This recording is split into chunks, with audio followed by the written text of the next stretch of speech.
Warning, the following ZipRecruiter radio spot you are about to hear is going to be filled with F-words. When you're hiring, we at ZipRecruiter know you can feel frustrated, forlorn even, like your efforts are futile, and you can spend a fortune trying to find fabulous people, only to get flooded with candidates who are just fine.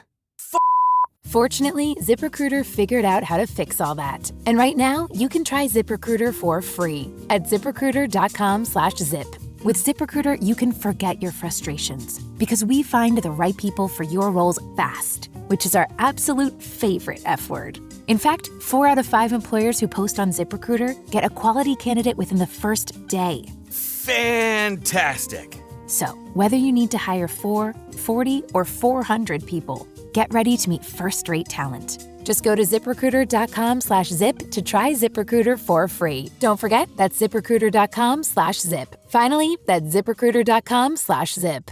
You think failure is the end of the road. It feels like a gaping wound that will never heal. That crushing weight in your chest tells you you're broken. But what if I told you that the very experience that shattered you also holds the blueprint for something extraordinary? What if your deepest pain is actually the fertile ground for your most profound growth?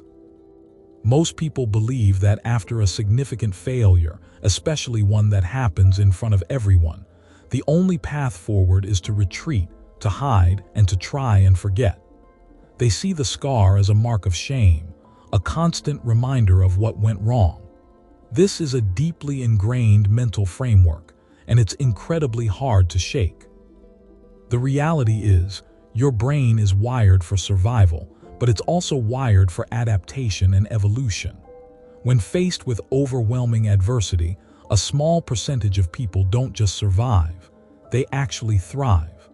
They emerge from the wreckage not just intact, but fundamentally changed for the better. This phenomenon has a name, and it's one of the most hopeful discoveries in understanding human potential. It's called post-traumatic growth. Think about that for a moment, growth. Not just recovery, but actual, demonstrable growth beyond your previous capabilities. It sounds almost too good to be true, doesn't it? Especially when you're in the thick of it, feeling like you'll never see the light again. The science behind this is fascinating and, frankly, revolutionary. It challenges everything we've been taught about trauma and resilience. It suggests that the darkest nights can, in fact, lead to the brightest dawns, but not in the way you might expect. Most people get stuck in the aftermath of failure because they focus on what was lost. They replay the moments of the mistake, the embarrassment, the disappointment. They dwell on the narrative of defeat. This constant rumination keeps them tethered to the past, preventing any forward momentum. The data consistently shows that individuals who remain fixated on the negative aspects of their trauma or failure are far less likely to experience any positive transformation. They might achieve a baseline level of functioning, but the potential for profound personal development remains locked away. This is where many programs and self-help advice fall short. They offer platitudes about picking yourself up, dusting yourself off, and moving on. While well-intentioned, this advice often overlooks the complex psychological and emotional landscape that trauma creates. It doesn't acknowledge the sheer magnitude of the challenge. The real shift happens when the focus moves from the event itself to the internal landscape it reveals. It's about understanding what that event unlocked within you, even if you didn't recognize it at the time. Imagine a powerful earthquake. The initial shock is devastating. Buildings crumble and the landscape is irrevocably altered. It feels like utter destruction. But in the aftermath, geologists observe that such seismic activity can also bring new minerals to the surface, create new geological formations, and even change the course of rivers. The Earth itself is reshaped, and in that reshaping, new possibilities emerge. This is precisely what happens on a psychological level with post-traumatic growth. The trauma acts as the earthquake, shaking the foundations of your world. But instead of just destruction, it can also unearth hidden strengths and reshape your entire perspective. This concept was meticulously documented by researchers Richard Tedeschi and Lawrence Calhoun at the University of North Carolina. They spent years studying individuals who had faced immense hardship, from severe illness to the loss of loved ones. What they found was not simply resilience, which is the ability to bounce back to your original state. They found something far more profound: post-traumatic growth. This is the experience of finding oneself changed in ways that are perceived as positive as a result of life struggles. Consider a study they conducted with cancer survivors. This is a group that has faced life-threatening challenges, intense physical and emotional pain, and the constant specter of mortality. You would expect the primary outcome to be a struggle for survival and a return to normalcy. However, Tedeschi and Calhoun's research revealed something astonishing. A significant percentage of these survivors, between 30 and 70%, reported experiencing profound positive changes in their lives. These weren't minor adjustments. They described developing deeper, more meaningful relationships. They found a heightened appreciation for life itself, noticing beauty and joy in everyday moments they might have previously overlooked. Perhaps most significantly, many discovered inner strengths they never knew they possessed. This isn't about minimizing the suffering involved.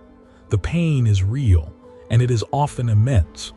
But the science suggests that the human spirit has an incredible capacity to not only endure but to transcend.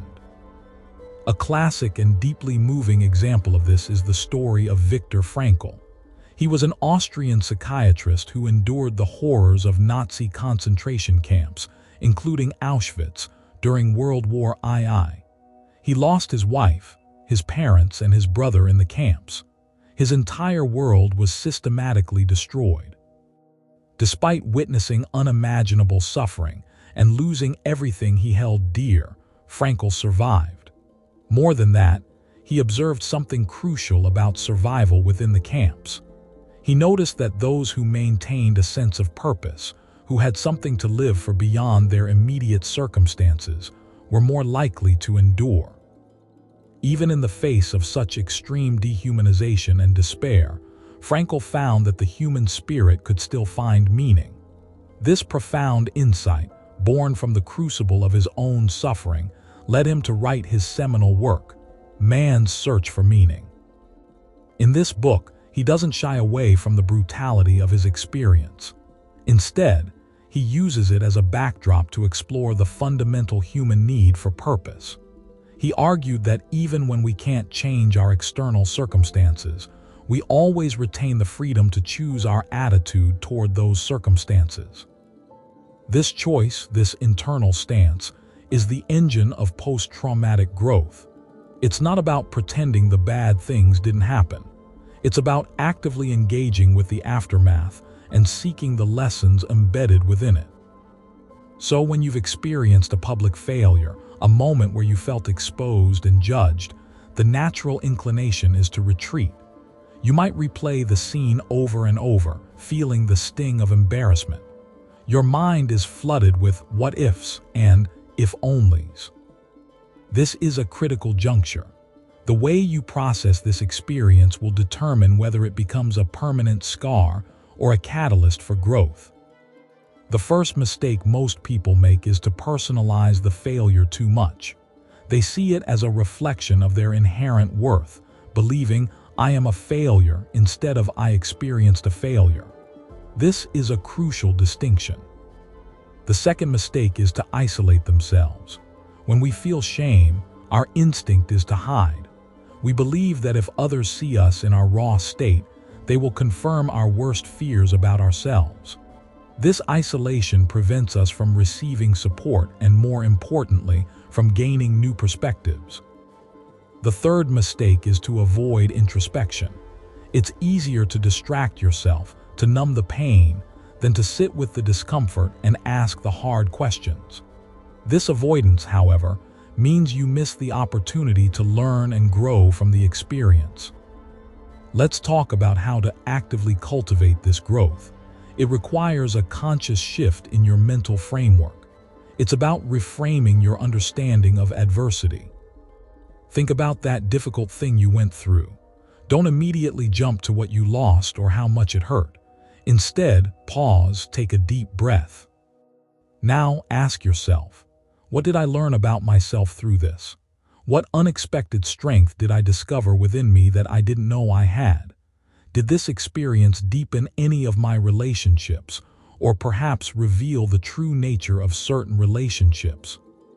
These are not easy questions to answer, especially when the wounds are fresh. But the act of asking them, of genuinely seeking the answers, is the first step in unlocking post-traumatic growth. Consider the story of a young entrepreneur who poured all his savings and his reputation into a startup. He believed in his vision with every fiber of his being. Then, in a very public presentation to potential investors, his entire pitch fell apart. A critical flaw in his business model was exposed, leading to widespread ridicule and the complete collapse of his funding. For months, he was devastated. He avoided people, felt ashamed to even leave his apartment. His self-worth plummeted. He believed his career was over before it had truly begun. However, a mentor intervened. This mentor didn't offer sympathy. They offered a different perspective. They encouraged the entrepreneur to move beyond the shame and analyze what happened. Together, they dissected the pitch, not to assign blame but to understand the process. They identified the blind spots, the assumptions that were made, and the areas where his knowledge was incomplete. This process was painful. It forced him to confront his own limitations and ego. But in doing so, he began to see the experience not as an ending, but as an incredibly expensive and valuable lesson. He discovered a newfound resilience. He realized he could withstand criticism and public scrutiny, even when it was harsh. He learned the importance of rigorous due diligence and the humility to admit when he didn't have all the answers. Most importantly, he found a deeper appreciation for the process of learning. He understood that failure is not the opposite of success. It is often a necessary stepping stone. This entrepreneur eventually launched another venture. This time, he was more cautious, more thorough, and far more self-aware. He was able to leverage the lessons learned from his public failure to build a much stronger and more sustainable business. He didn't just recover, he grew. His capacity for leadership and strategic thinking was significantly enhanced by the very experience that had nearly broken him. This is the essence of post-traumatic growth. It's not about finding silver linings where there are none. It's about the rigorous, often challenging, work of extracting meaning and strength from adversity. The science from Tedeschi and Calhoun suggests that there are key factors that contribute to this growth. One of the most significant is the development of a new appreciation for life. When you've faced a significant challenge, you often gain a profound perspective on the preciousness of each moment. Another factor is the strengthening of relationships. Trauma can either break relationships or forge them into something stronger. When people come together to support someone through a difficult time, or when individuals learn to rely on each other more deeply, those bonds can become incredibly resilient. The discovery of personal strength is also a hallmark. Facing a crisis forces you to tap into reserves you never knew you had. You learn that you are more capable and more resilient than you ever imagined. Finally, many people report significant changes in their philosophy of life. They may become more spiritual, more altruistic, or develop a deeper sense of purpose. The experience reorients their priorities and helps them clarify what truly matters. But how do you actively engage with this process, especially when you're feeling overwhelmed by failure? It starts with a simple, yet powerful mental shift. Instead of asking, "Why did this happen to me?" you begin to ask, what can I learn from this? This is not a passive question. It requires active engagement. It means journaling your thoughts and feelings, not to dwell on the negativity, but to explore the nuances of your experience. It means talking to trusted friends, mentors, or a therapist, not just to vent, but to gain new perspectives. It means actively looking for the lessons, even when they are hidden. It's like being a detective in your own life, searching for clues that will lead you to a deeper understanding of yourself and the world. Consider the metaphor of a blacksmith forging steel. The raw metal is heated to incredibly high temperatures, then hammered and shaped. It's a violent, transformative process, but it's this very process that creates a strong, durable tool. Without the heat and the hammering, the metal remains inert. Your trauma, your failure, is the heat and the hammer. The resulting growth is the forged steel. It is a testament to your capacity for transformation. When you fail publicly, the shame can be paralyzing. It feels like everyone is watching, judging, and confirming your worst fears. You might replay the scene in your mind 1,000 times, each replay intensifying the feeling of inadequacy. This is the moment where you have a choice. You can let the shame consume you, or you can use it as a signal that something needs to be examined, something needs to be understood. The science of post-traumatic growth suggests that the key is not to avoid the pain, but to engage with it constructively. It's about acknowledging the suffering while simultaneously seeking the wisdom it offers. Let's revisit Viktor Frankl. In Auschwitz, he witnessed people who had lost everything. They had no food, no shelter, no hope of rescue. Yet some of them found a way to maintain their dignity, to help others, to find moments of connection. Frankl observed that these individuals often had a clear sense of purpose. They might have been living for a loved one they hoped to see again, or for a future project they felt compelled to complete. This inner compass, this sense of meaning, acted as an anchor in the storm. It provided a reason to keep going, even when all external reasons seem to have vanished. When you experience a significant failure, especially one that is public, you can feel like your compass has been shattered. The direction you thought you were going is gone. The purpose that drove you feels lost. The task then becomes to recalibrate that compass. It's not about finding the exact same direction you were headed before. It's about finding a new, perhaps even better, direction based on the lessons you've learned. The research by Tedeschi and Calhoun highlights that post-traumatic growth is not a guaranteed outcome. It requires active engagement and a willingness to confront difficult truths. It's not something that happens passively. This is why so many people get stuck. They wait for the pain to subside, hoping that time alone will heal them. But time is only a facilitator. It doesn't do the work for you. The work involves introspection, reframing, and a conscious effort to find meaning. Let's be brutally honest. When you fail in public, the immediate impulse is to disappear. You want to become invisible. You want to erase the memory, not just for yourself, but for everyone else too. This is a natural human response, but it is also the very thing that will prevent you from experiencing post-traumatic growth. By trying to erase the experience, you are also erasing the potential for learning and transformation. So, what is the single, concrete action you can take today, right now, to begin shifting your perspective? It's to ask yourself one powerful question about your most recent significant failure. Don't focus on the event itself. Don't replay the embarrassing moments. Instead, ask this: what is one small thing I learned about my own resilience from this experience? It might be that you learned you can handle criticism better than you thought.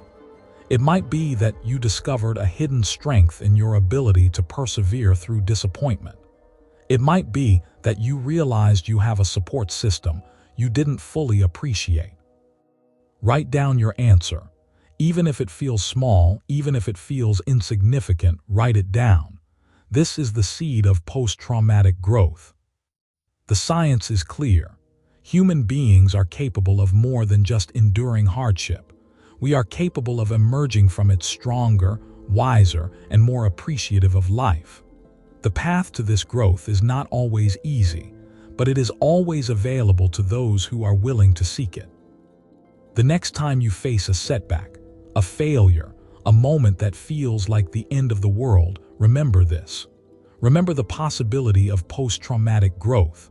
Remember that within the ashes of your experience lies the potential for a more profound and resilient you. The journey from suffering to growth is not about forgetting what happened.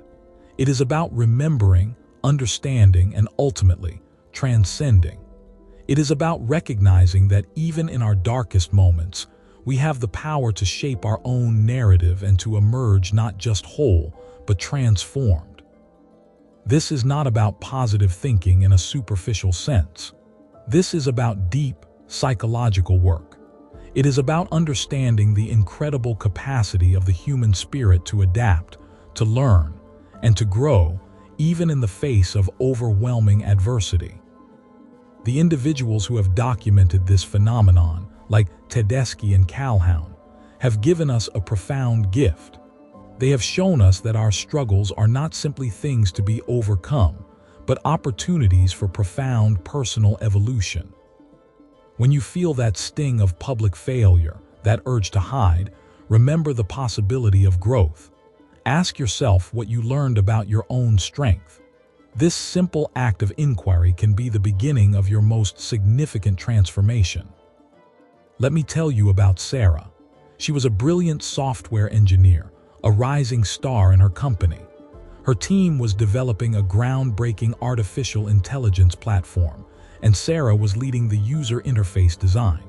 She poured her heart and soul into it, working late nights, pushing the boundaries of what was possible. The launch date was set, and the anticipation was palpable throughout the organization. Then came the presentation to the executive board, a critical moment that would determine the project's future funding. Sarah stood before them, her carefully crafted slides projected behind her, her voice clear and confident. She demonstrated the core functionalities, highlighting the intuitive design and the user-centric approach. Suddenly, mid-demonstration, the system crashed. Not a minor glitch, but a complete unrecoverable freeze. The silence in the room was deafening, punctuated only by the hum of the projector. Sarah's face flushed crimson, her carefully constructed composure shattering. She stammered, trying to regain control, but the damage was done. The executives exchanged uneasy glances. The project's future and Sarah's reputation hung precariously in the balance. In that moment, she felt the familiar urge to shrink, to disappear, to rewind time and undo the catastrophe. The whispers started almost immediately, the polite but pointed questions about preparedness and reliability. She felt the weight of their disappointment, a heavy blanket smothering her. Back at her desk, the sting of that public failure was almost unbearable. She replayed the scene endlessly in her mind, each loop amplifying the embarrassment. The internal monologue was brutal, a relentless barrage of self-criticism. She questioned her abilities, her judgment, her entire career path. The temptation to just walk away to find a less demanding role was overwhelming. She felt the shame gnawing at her, whispering insidious lies about her inadequacy. But then, Sarah remembered a conversation she'd had with a mentor months earlier about the concept of post-traumatic growth. She recalled the emphasis on not just surviving adversity, but on emerging stronger from it. That question her mentor had posed, "What did you learn about your resilience from this?" echoed in her mind. It was a tiny flicker of light in the overwhelming darkness of her current despair. She took a deep, shaky breath and forced herself to stop the replay of the crash. Instead, she focused on the question, what had she learned about her resilience? It wasn't an easy question to answer when the raw emotions were still so potent. Her initial thought was, "I learned I can't handle pressure." But she pushed past that immediate, self-defeating response. She thought about the hours of meticulous work, the innovative solutions she had devised. She remembered the collaborative spirit of her team, how they had rallied around her vision. She thought about the courage it took to stand up there in the first place, to present something so ambitious. She realized that the crash, while devastating, hadn't erased all of that. She specifically recalled how, in the immediate aftermath of the system failure, she hadn't completely crumbled. Yes, she was flustered, but she hadn't frozen entirely. She had attempted to recover, to explain, to salvage the situation. That attempt, however clumsy, was a sign of her underlying resilience. She had a deep well of perseverance, even when faced with utter humiliation. Then, a more profound realization dawned. The failure wasn't just about her technical abilities, it was about her leadership. She had been so focused on the brilliance of the technology that she had perhaps overlooked critical redundancies, or a more robust fallback plan for the presentation itself. This was a humbling but incredibly valuable insight. She learned that true leadership involved anticipating not just success, but also potential failure and having contingency plans in place. This wasn't just a fleeting thought. Sarah decided to act on it. Instead of retreating, she approached her direct manager the next day.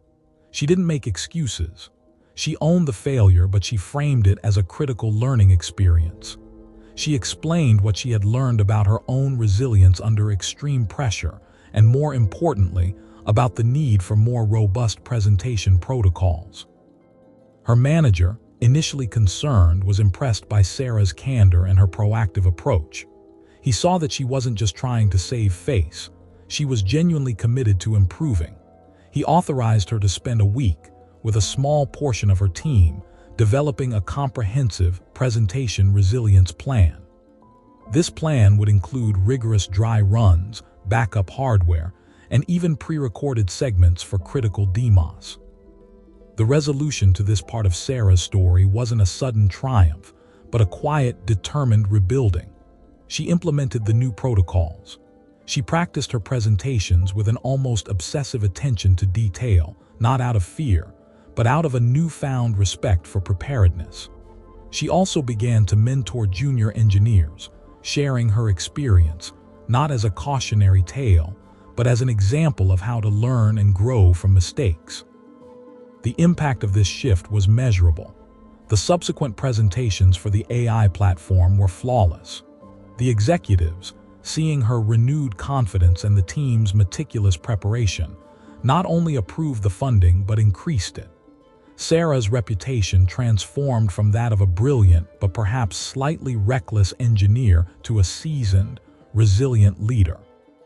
She hadn't erased the memory of the crash, but she had reframed it, turning a potential career-ending event into a pivotal moment of growth. Now let's explore how this remarkable transformation actually works within us. Think of your brain not as a static computer, but as a dynamic ecosystem, a vibrant forest. When you experience a significant failure, especially a public one, it's like a wildfire sweeping through that forest. The immediate aftermath is devastation. Trees are scorched, the ground is bare, and it feels like nothing will ever grow there again. The natural inclination is to try and rebuild the forest exactly as it was, to replant the same trees in the same spots, hoping for the same outcome. But this is where the metaphor truly comes alive. Resilience and the growth that follows isn't about rebuilding the old forest. It's about understanding that the wildfire, while destructive, has also cleared the way for new life, for species that are even more suited to the environment.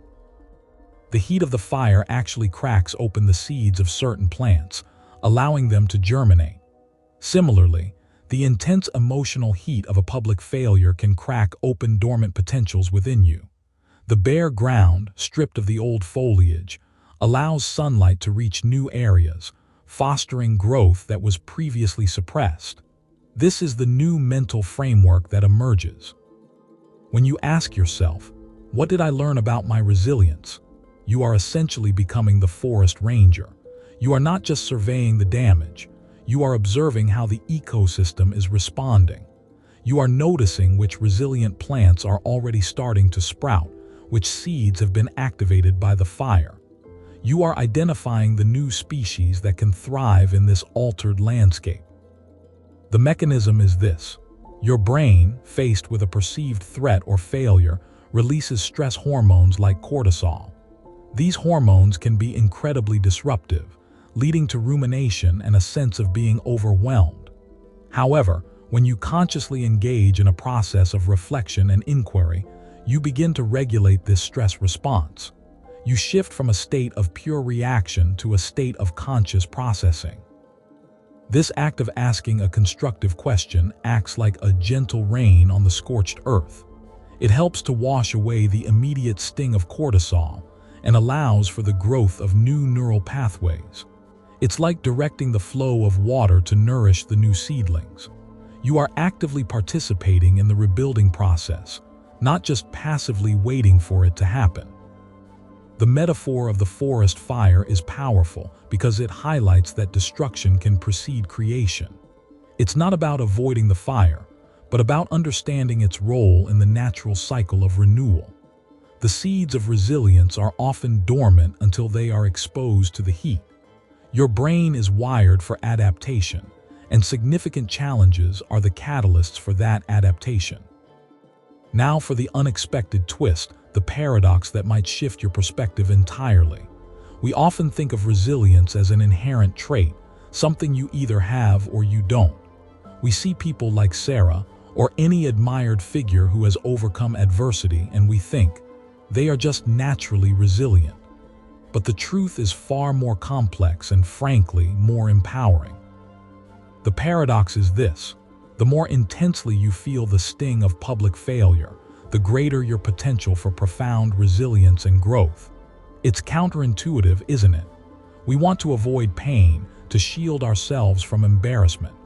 We believe that less intense failure leads to less intense learning. But the science and the stories suggest the opposite.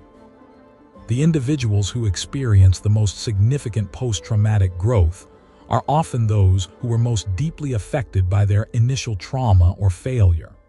The deeper the wound, the greater the opportunity for profound healing and transformation.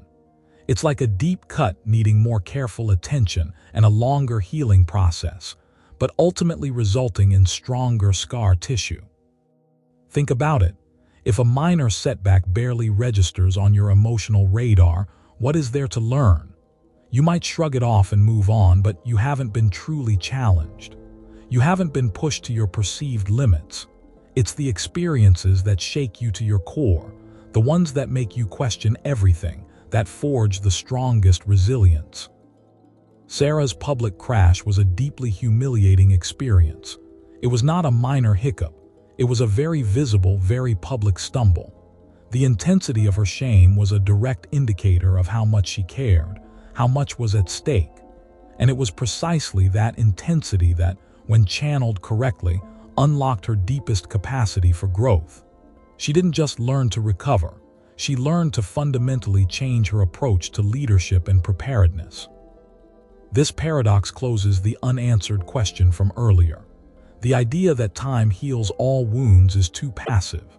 It suggests that healing is an automatic process, like a wound slowly closing on its own. But true resilience and growth require active engagement. The more intense the initial pain, the more active and intentional your engagement needs to be. It's not about enduring the pain. It's about actively processing it and using it as fuel. So when you experience that gut-wrenching feeling of public failure, that urge to withdraw and hide, remember this paradox. Remember that the intensity of your current discomfort is a signpost, pointing towards your greatest potential for growth. It's not a sign of weakness. It's a sign of your capacity for profound transformation. The question that remains, the one that keeps you engaged, is this: how do you harness that intensity? How do you transform the raw, overwhelming emotion of public failure into a constructive force for growth, rather than letting it consume you? It's a journey, not a destination, and the next step involves understanding the subtle art of reframing your internal narrative. This is where the rubber meets the road, where theory transforms into tangible change. Let me tell you about David. David was a brilliant software engineer at a rapidly growing tech startup. He had poured years of his life into developing a revolutionary new application, a platform designed to streamline complex project management for creative teams. It was his baby, his masterpiece, and the company's flagship product. The launch date was set, the marketing blitz was in full swing, and the anticipation was palpable. Then, on launch day, disaster struck. A critical bug, something David had overlooked in his relentless pursuit of perfection, surfaced just hours after the public release. The application crashed repeatedly, rendering it unusable for thousands of eager customers. The news spread like wildfire across tech blogs and social media. David's name was suddenly associated with incompetence, with a colossal failure. He received angry emails, scathing reviews, and even threats. The press painted him as a cautionary tale, a symbol of hubris. The shame was overwhelming. David felt physically ill. He couldn't sleep, couldn't eat. He replayed every single decision, every line of code, searching for the precise moment he had failed so spectacularly. He imagined his colleagues whispering behind his back, his superiors questioning his abilities. The public nature of the failure amplified the agony. It wasn't just a personal disappointment. It was a public spectacle of his perceived inadequacy. He considered quitting, disappearing, letting the world forget his name and his failed invention. The weight of the collective disappointment felt like a physical burden, crushing his spirit. He saw the worried faces of his team, the anxious conversations of the company's leadership. The stakes were incredibly high, not just for him, but for everyone who had invested their hopes and efforts into this project. During those dark days, David felt a profound sense of isolation. He avoided eye contact, even with his closest friends. He withdrew from social gatherings, the thought of explaining his failure too painful to bear. He saw the pity in people's eyes, the unspoken judgments.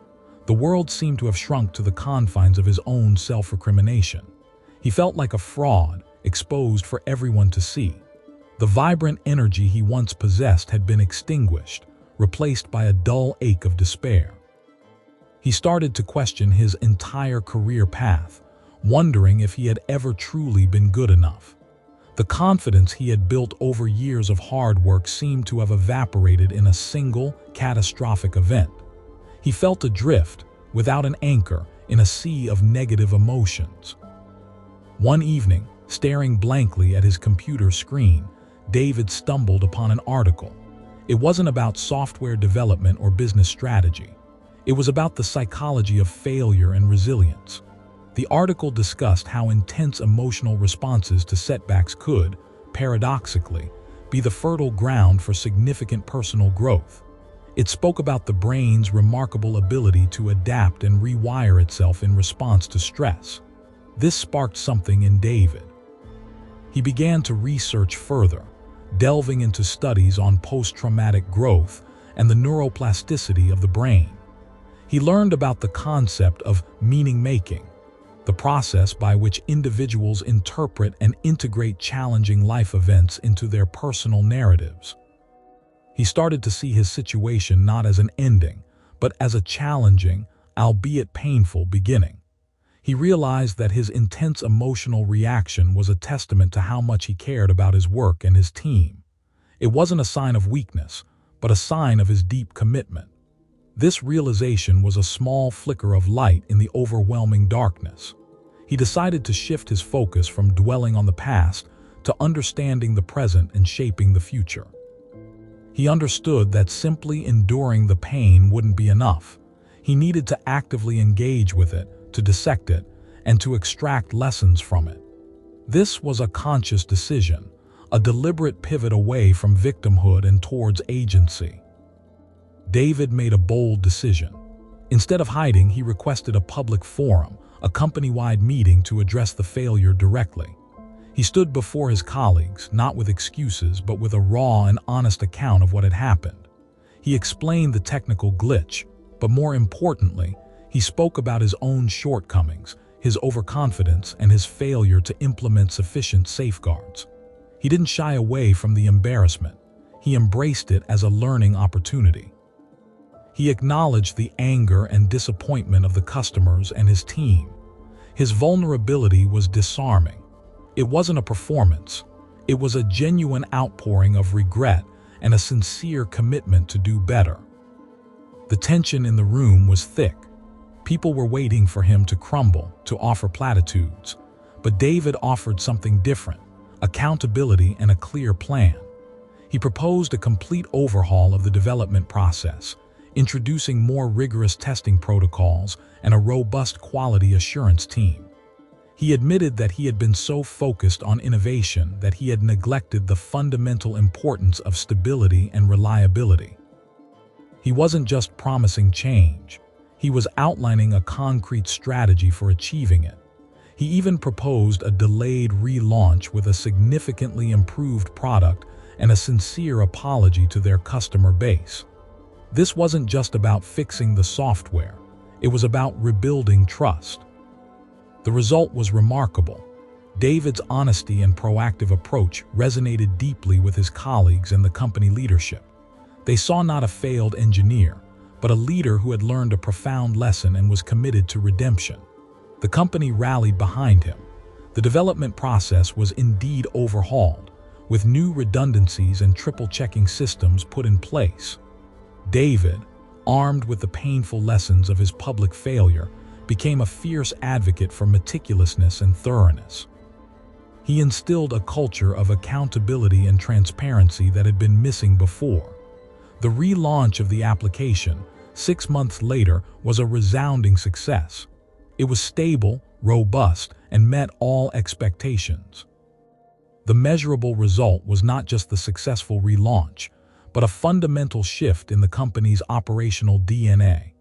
The incident, which could have been the company's undoing, became a catalyst for positive change. Customer satisfaction scores soared. The team, having witnessed David's resilience and commitment, felt a renewed sense of purpose and pride. David himself emerged from the experience transformed. He was no longer just a brilliant coder. He was a seasoned leader who understood the true meaning of responsibility and the power of learning from mistakes. He had taken a catastrophic public failure and, through his courageous response, turned it into a defining moment of triumph. His story became a legend within the company, a testament to what is possible when one embraces the full spectrum of human experience. Now, let's unpack the mechanism behind this transformation. Imagine your brain is like a vast, intricate network of interconnected pathways, like an ancient forest with countless trails. When you experience something new, especially something emotionally charged like public failure, it's like a lightning strike that clears a new path through that forest. The intensity of the experience, the shame, the fear, the disappointment, acts like a powerful, focused beam of light, illuminating that new path and making it incredibly clear and distinct. Your brain, in its remarkable adaptability, begins to strengthen this new pathway. It reroutes resources, makes it easier to travel, and even builds new branches off of it. This is neuroplasticity in action. Think of it like carving a riverbed. A gentle rain might create a small, meandering stream that eventually evaporates. But a torrential downpour, a significant event, carves a deep, powerful riverbed that permanently alters the landscape. The more intense the initial emotional storm of public failure, the deeper and more permanent the riverbed of learning and adaptation becomes in your brain. This new pathway isn't just about remembering the mistake. It's about creating entirely new neural connections that inform future decisions, behaviors, and perspectives. It's the brain's way of saying, "That was a significant event. Let's build a robust system to handle similar situations better in the future." This is where the unexpected twist, the true paradox, comes into play. We often believe that avoiding pain is the key to well-being, that a life free from significant setbacks will lead to happiness and success. We think that if we can just prevent ourselves from ever feeling the sting of public failure, we will be more resilient. But this perspective misses a crucial element. The paradox is that the more intensely you feel the sting of public failure, the greater your potential for profound resilience and growth. It's counterintuitive, isn't it? We want to shield ourselves from embarrassment. We believe less intense failure leads to less intense learning. But the science and the stories suggest the opposite. The individuals who experience the most significant post-traumatic growth are often those who were most deeply affected by their initial trauma or failure. The deeper the wound, the greater the opportunity for profound healing and transformation. It's like a deep cut needing more careful attention and a longer healing process, but ultimately resulting in stronger scar tissue. If a minor setback barely registers on your emotional radar, what is there to learn? You might shrug it off and move on, but you haven't been truly challenged. You haven't been pushed to your perceived limits. It's the experiences that shake you to your core, the ones that make you question everything, that forge the strongest resilience. David's public crash was a deeply humiliating experience. It was not a minor hiccup. It was a very visible, very public stumble. The intensity of his shame was a direct indicator of how much he cared, how much was at stake. And it was precisely that intensity that, when channeled correctly, unlocked his deepest capacity for growth. He didn't just learn to recover, he learned to fundamentally change his approach to leadership and preparedness. This paradox closes the unanswered question from earlier. The idea that time heals all wounds is too passive. It suggests that healing is an automatic process, like a wound slowly closing on its own.